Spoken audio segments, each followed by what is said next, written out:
નમસ્કાર દર્શક મિત્રો, ફોકલ પોઈન્ટ બાય અજય ઉમટમાં આજે આપણે કમનસીબ ઘટના જે નેપાળમાં સર્જાઈ છે, જલ પ્રલય થઈ ગયો છે અને નેપાળમાં જે ભયંકર જલ પ્રલય થયો છે, હિમપ્રપાત થયો છે, એને કારણે હજારો લોકોના મોતની આશંકા સેવાઈ રહી છે.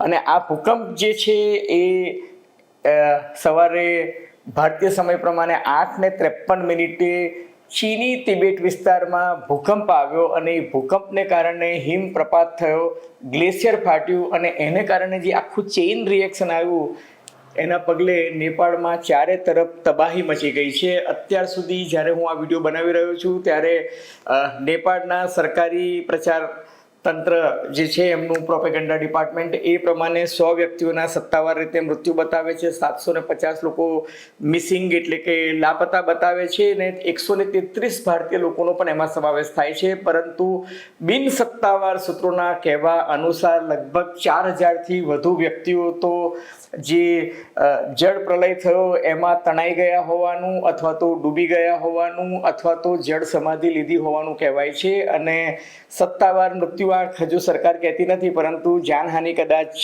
5000થી વધુ હોય તો નવાઈ પામવા જેવું નથી એવું અત્યારે જે વિદેશની એજન્સીઓ ત્યાં છે એ કહે છે. ટૂંકમાં નેપાળમાં ભયંકર હાહાકાર મચી ગયો છે. હવે આખી ઘટનાક્રમ તમે જુઓ તો ચીની તિબેટ વિસ્તાર જે છે ત્યાં ઉપરવાસમાં લેન્ડે નામની નદી આવેલી છે. હવે લેન્ડે નદી જે છે એ લેન્ડે નદીની ઉપર હિમ નદી છે અને એ હિમ નદી જે છે એને કારણે એક સરોવર જેવું મોટું ડેમ સાઇટ જે છે એમાં મોટી જેને કહી શકાય કે જળ સંપદા જેમ નર્મદા ડેમ બને છે એટલો મોટો ડેમ સાઇઝમાં ત્યાં પાણીની જળ રાશિ જે છે એ સંગ્રહાયેલી હતી. પરંતુ જે 4.4 રિક્ટર સ્કેલનો જે ભૂકંપ આવ્યો જેનું કન્ફર્મેશન અમેરિકન એજન્સી પણ આપે છે અને જર્મનીની એજન્સી પણ આપે છે, તો એ જે ભૂકંપ આવ્યો 4.4 રિક્ટર સ્કેલ પર એને કારણે જે હિમશિલાઓ હતી એ હિમશિલા તૂટી અને હિમનદી તૂટી અને હિમનદી જે ફાટી એને કારણે જે ડેમ જેવી નદીની જે જળ સપાટી હતી અને જે જળ રાશિ સંગ્રહાયેલી હતી એ આખી જળ રાશિ જે છે એક સાથે તૂટી અને એને કારણે લેન્ડે નદી જે છે એની ઉપરનું સરોવર ફાટ્યું અને એ જે સરોવર ફાટ્યું અને ઉપરવાસથી તિબેટમાં ચીનના ઉપરના વિસ્તારમાંથી તિબેટ અને તિબેટથી નેપાળ તરફ જે ઉત્તર નેપાળનો જે વિસ્તાર કહેવાય છે એમાં ભયંકર ઘોડાપૂરની સ્થિતિ લેન્ડે નદીમાં આવી. લેન્ડે નદીમાંથી એ જેમ જેમ નીચે જતી ગઈ તેમ જેટલી નદીઓ આવી ગઈ, તમામ નદીઓના જળસ્તર વધ્યા, તમામ નદીઓમાં ઘોડાપૂર આવ્યું અને ઠેર ઠેર હિમશિલાઓ તૂટી.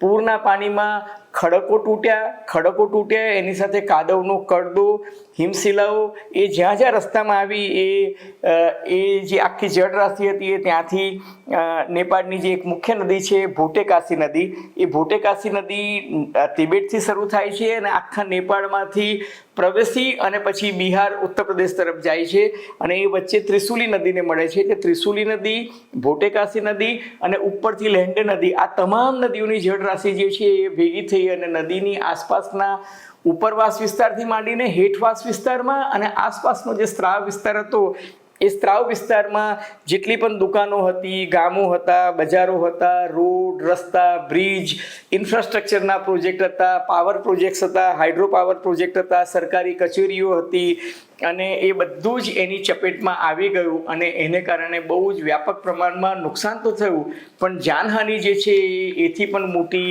થવાની આશંકા દેખાઈ રહી છે. જે રીતે સોશિયલ મીડિયામાં ફૂટેજીસ આવી રહ્યા છે, કોઈ જગ્યાએથી નદી સાવ ગાંડી તૂર થઈને બજારોને વીંધીને બહાર નીકળી રહી છે, તો ક્યારેક સરકારી ઇમારતો જે છે એ આખી સરકારી ઇમારતોને ચપેટમાં લઈ લીધી છે.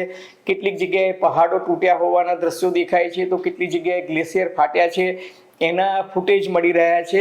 ટૂંકમાં ભોટેકાશી નદી જે છે એમાં ભયંકર ઘોડાપૂર આવ્યું ને એને કારણે જે આખી જળ પ્રલય જેવી સ્થિતિ નું નિર્માણ થયું એને કારણે ઉત્તર નેપાળમાં ભયંકર તબાહીનો માહોલ જોવા મળે છે. અને ઊંચાણવાળા વિસ્તારમાંથી જ્યારે પાણી નીચાણવાળા વિસ્તારમાં આવે ત્યારે દેખીતી રીતે એ પાણીનો જે પ્રવાહ હોય એ પ્રવાહની તીવ્રતા પણ એટલી બધી વધી જતી હોય છે કે નીચાણવાળા વિસ્તારમાં જેટલા ફોર્સથી પાણી આવતું હોય એની કરતાં અનેક ગણું ફોર્સથી આવે અને એને કારણે આ બધી તારાજી જે છે એ સર્જાઈ છે. અને સૌથી વધુ તારાજી નેપાળ અને તિબેટ બોર્ડર પર થયું છે. દાખલા તરીકે પહાડીઓ તૂટીને હિમશિલાઓ તૂટી એને કારણે જે નેપાળ તિબેટની બોર્ડર પર જે નવો બ્રિજ બન્યો હતો એ આખો બ્રિજ જે છે એ તૂટીને જળ પ્રવાહમાં તણાઈ ગયો અને ત્યારબાદ એની બાજુમાં જે એક મોટું બજાર જે તાજેતરમાં જ બનાવ્યું હતું એ બજાર પણ આખું જે છે એ તણાઈ ગયું. એની બાજુમાં કસ્ટમ અને એક્સાઇઝની ઓફિસ હતી, એ કસ્ટમ એક્સાઇઝની ઓફિસ છે